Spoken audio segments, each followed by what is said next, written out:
Hey everyone, here's another installment of the project Old Delicious or Rust Delicious. This is a 53 Chevy pickup truck that we're rat rodding out, and thought I'd tell you about the cab mounting brackets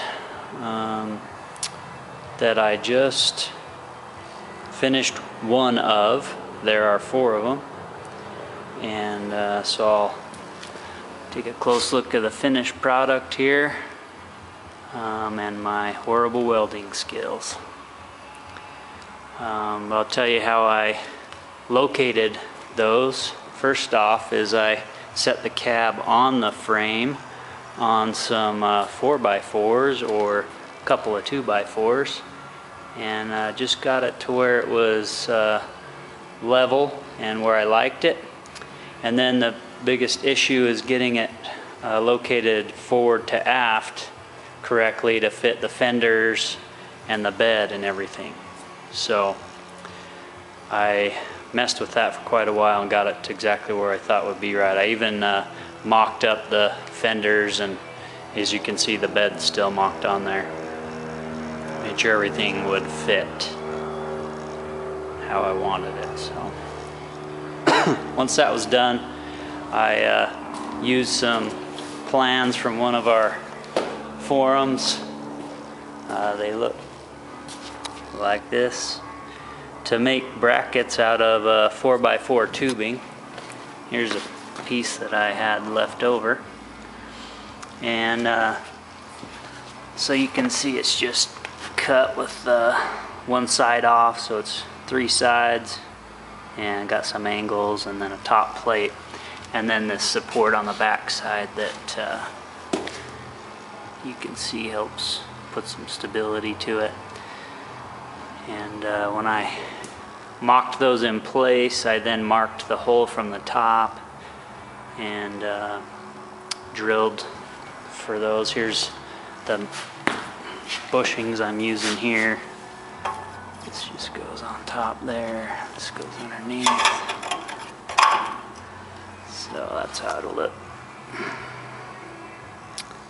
I think that's gonna work real well. These are just some aftermarket S10 bushings, I believe.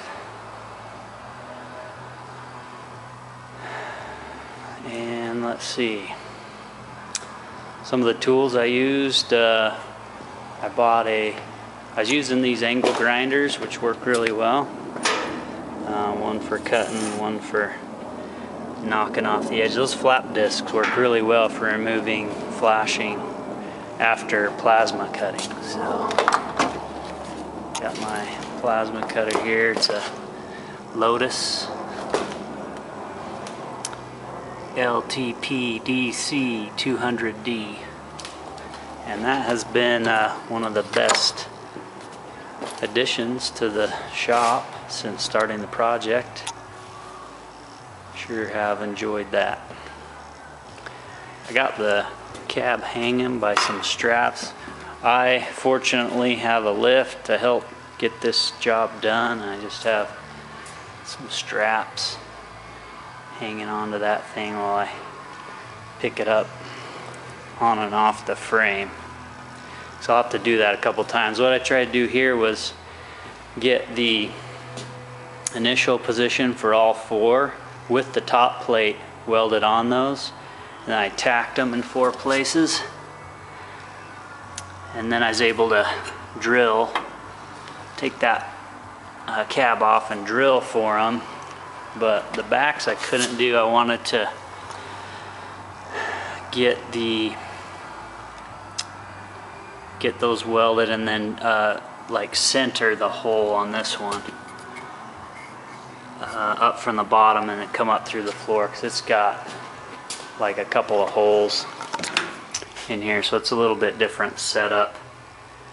You probably can't see them, but they're behind that seat support frame, whereas the fronts were just an easy 1/2 inch hole or 5/8 hole, whatever that was. So anyway, that's what's going on so far. I'll finish this off, and then we'll do another update when we start getting the engine and the engine mounted, then the fenders, core support, bed, all that mounted. So, all right.